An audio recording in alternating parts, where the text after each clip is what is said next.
So what you usually say something about the red light, because I just heard a bleep and that auto on thing. I think. Yeah, no. Listen, we've been away a little bit, so I've forgotten how to do it. I'm a bit out of sorts actually. Yeah, I've forgotten how to do it, but I know the red light's on, which means we're on, Trev. We are on. Didn't I cover it? What? No, look, no. Oh, there it is. I thought I was covering it. Oh. Hello, everyone, and welcome to this very special live episode of BeerSweden Television. It is live, Trev. Definitely, I can prove it. Did you see the last comment on the Facebook today? Dodgy sods, all of them. Did you see what? No. Oh, about your personal hygiene? Yeah, no, I actually commented on it. But listen, I can prove it's live, this episode. Go on in. What month is it? April, August. August, there we go, so there we go, we proved it. Now listen, we've got two... Oh, is that the proof? Yeah, that's the proof. Right. There's two beers that we're going to try today. Do you know this is episode 99, Trev? Yeah, I know, mate. We're sort of like on the brink of 3 digits. How cool is that? Cool. It's cool. Are we going to do something special for the 100th episode? No, I think we should just. I think you should treat me to a trip down to Malaga. Malaga. Malaga. Malaga. That's a cocktail, isn't it? Okay. Mallorca. Mallorca. Okay. Well, let's. And we'll film by the pool. I'll work on that. I'll even wear shorts from with Dr. Martens. Let's call that off. We'll work on that over the next week or so. But we will do something a little bit special, so please check back and see what we get up to. But just sort of coasting into that, there's a couple of beers that I thought we should try. I'm always interested when it's these two. Yeah, these two, they're familiar friends really of ours, aren't they? We've done a lot of their beers on BeerSweden Television. You know why? Because in the beginning, they're good. People, yeah, they're good.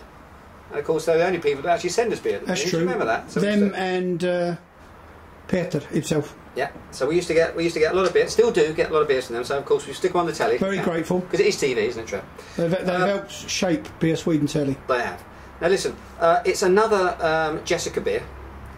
We've been actually we've pretty much done every single one of her beers, haven't we? I think we have, yeah. Now this one is probably the most difficult to pronounce for me. I don't know about you. Yeah, it's a difficult sound. That. So I'm going to go for Skördeöl. That's good enough. That sounds a bit Danish, though, doesn't it? Skördeöl. Skördeöl. Skördeöl. I don't know. It's that SK thing. Yeah, it is. It's a strange. Anyway, it means harvest beer, doesn't it, Trev? Mm. It means harvest beer. And basically, this is a 5.3%, slightly sort of darker lager. I've got actually a fact sheet here. Look at it. Look, Jessica sent me the whole thing. Buying a condo. Look, absolutely, it does feel a bit like that. Buying a used car. It tells me all about it, so I'll come back to that in a minute. The other beer that we're going to try, now, and by the way, this one has actually been out in the system lager. It came out 1st of August, so it's actually been around a little bit. Well, I say a little bit, just a few weeks. So that's that one. This one actually has not been launched in the system lager yet. Sigtuna with their Dunkel. I love the word, don't you? Dunkel. Dunkel. Doesn't it just sound funny? Sounds good, doesn't it? It's a lager. Now this is a lager, again, slightly darker in colour, Munich lager style. So this was very popular in Bavaria, around the Munich region. Often actually used Munich malts to give it its very dark, malty, forward sorts of flavours and look. So looking forward to that too. Both of these beers are actually brewed at Sigtuna, okay? So Jessica, she goes in, hangs around a little bit, brews a beer, and then disappears, yeah? Whereas Mattias, of course, he's stuck there. He lives in a shed, basically, he lives in the shed. This season, I'll be mostly wearing yoghurt. No, actually, a little cupboard under the stairs. Oh, he does. Okay. So he's actually there all the time. So he's their brewer there. But pretty cool that there's that sort of connection there. They're both from the same brewery, and of course there's both a sort of like German connection with the whole thing going on as well, isn't there? Because Jessica Heidrich, is German. there's a little heritage thing going on there. I know that Mattias he's a great fan of German style. What? Beer. He lied to me. He said he supported West Ham. Yeah, he does support West Ham, as I understand. You can't choose. It's either one or the other. No. I think he's actually split his loyalties. Terrible. Yeah, he does actually support a German team. I thought he was a mate. German football team. What's that all about, Trev? I know, seriously. Yeah, so I'm not really happy with that, but I think we'll move on. Who should we start with first? Yes, that one. Should we go for Jessica? Do you want to have a close-up? I don't think it's. Yeah, I don't think I zoomed on that. I'll just on pop it open and we'll have a little closey. Can you still do that? Look, I'll hold the bottle up a bit. Up a bit? It's brewed. The bottles are always nice. This yeah, company. Brewed with love and hops. Now, what's interesting about this is that Jessica's beers are actually, in the past, pretty well known for her rather liberal use of hops. Now, of course, in this type of beer, harvest beers, darker lagers, you're getting a lot more malt action. In fact, if I can refer to my notes, Trevor, there are 4 types of malts in this particular beer: Pilsner, Cara Pils, Cara Munich, and chocolate malt in this actually. So although her beers are known for obviously her hoppy sort of edge, the fact is this one's going to be one of the most malty ones probably today. Look at the colour of it, and you can see that straight away. We're getting a very nice sort of russet, almost rusty brown colour. You think that? And again, look, see this nice little sort of, you know, creamy, sort of praline coloured head to the beer. Looks like Newcastle used to look. Yeah, it's kind of like that, doesn't it? It's got a sort of brown ale sort of look to it, doesn't it? And I reckon, actually, got to give it a whirl, Trev. Obviously, very important to do that. Interesting, very interesting, because when you said brown ale, yeah, that's that nutty, mushroomy, earthy sort of quality to it. That's coming through. Chocolate's there, but I tell you what, the hops are there. The hops really are there. So it's actually a really nice smell. And in terms of hops, where are we looking at? I think we're going to America, probably. It is Jessica. She does like the old American hops. We have got Centennial and Chinook. Chinook, I like Chinook a lot. Yeah, so there we've got two classic American styles of hops in the mix as well. And that kind of grapefruit citrusy thing, that's actually busting through Love that. a lot of this malt. So it smells pretty damn good.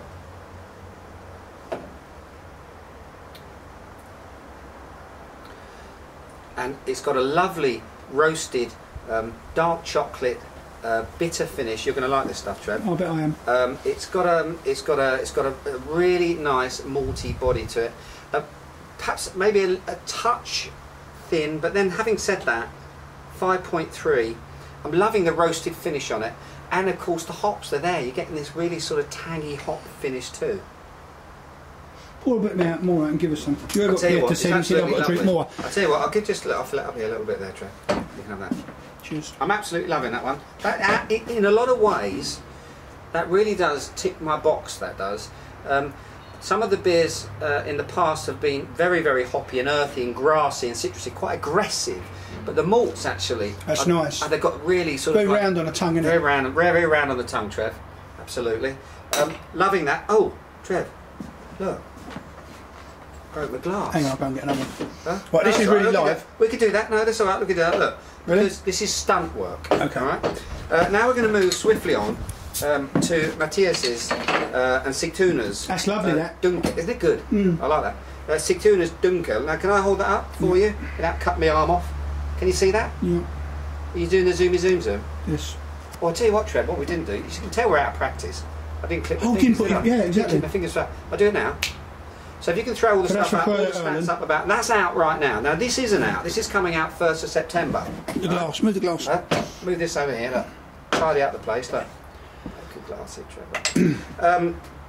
Is that the first time we broke the glass? I think it might be, yeah. It is. Won't be the last time, Trev. I'm going to pour this one up. Dunkel. Love the name. In terms of the beer style, as I said before, you're going to get quite a lot of similarities here because both these beers are more accented, and this is really, I think, a sign that the summer is kind of cruising to an end. All those hoppy, light golden ales, trashy blondes, all of those sort of styles of beers, they are kind of like finishing, and this seasonality is kicking in, and we're getting beers that have got a little bit more dark malt action going on, just as it should be. These sort of harvest ales. Now look at this, definitely darker in colour. Yeah, I'm going mahogany now. The colour of the head, I would say, is actually maybe a little bit paler, but nice fluffy beaten egg white sort of stuff. Gorgeous. So it looks really good. I'm going to carefully give it a whirl so that I can still play the guitar after this episode, Trip. As is your one. Yeah, absolutely. And now, on the nose, as I say, Dunkel should be about between, it's normally a slightly stronger lager, and it should be very, as I say, more accents. You've got to get this lot of toffee, almost treacly sorts of notes to the beer. And I'm getting that in the nose. The hops of Jessica's beer are not there. What we're getting is this very, very malty, rich, almost, as I say, maple syrupy type of vibe to it.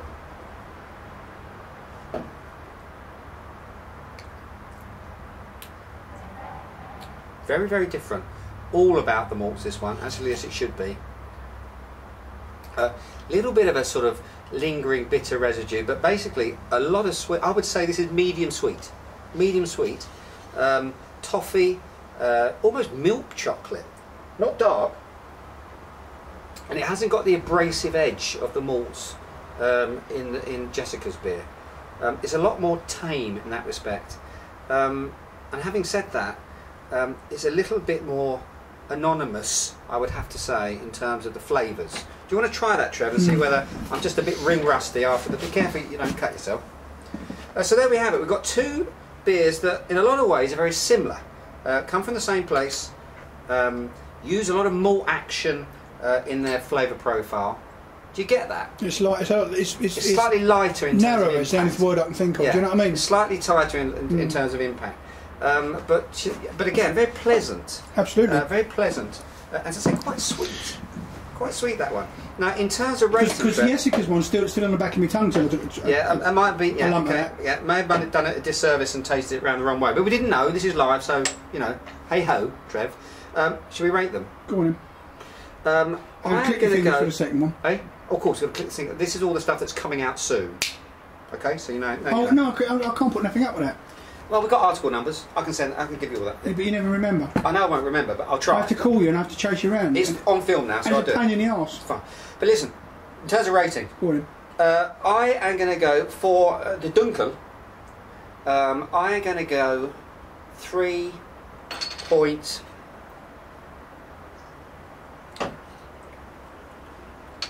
3.6.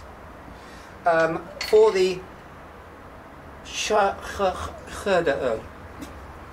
It is difficult. Tough one, isn't it, Trent? Really tough one. For Jessica's bit here, I'm going to go 3.9. That's really nice. Do you think so? Yeah. I love it. I love that combination of lovely sort of thick, rich malt with spicy, citrusy. It's almost hops. paradoxical, isn't it? Yeah, it is. It is. Whereas this one's a little bit more one-dimensional, I have to say, in terms of its. But the thing is, that it's not that it's bad. It's just that that's what you'd expect. Exactly. But I think that that's just where it's stacking up for me. So there we have it. An interesting 99th episode. Two very. The big one coming up then. And we've got the big one coming up, Trev. I'm excited. I don't know about you. So well, you said something about renting a 50-foot boat or something.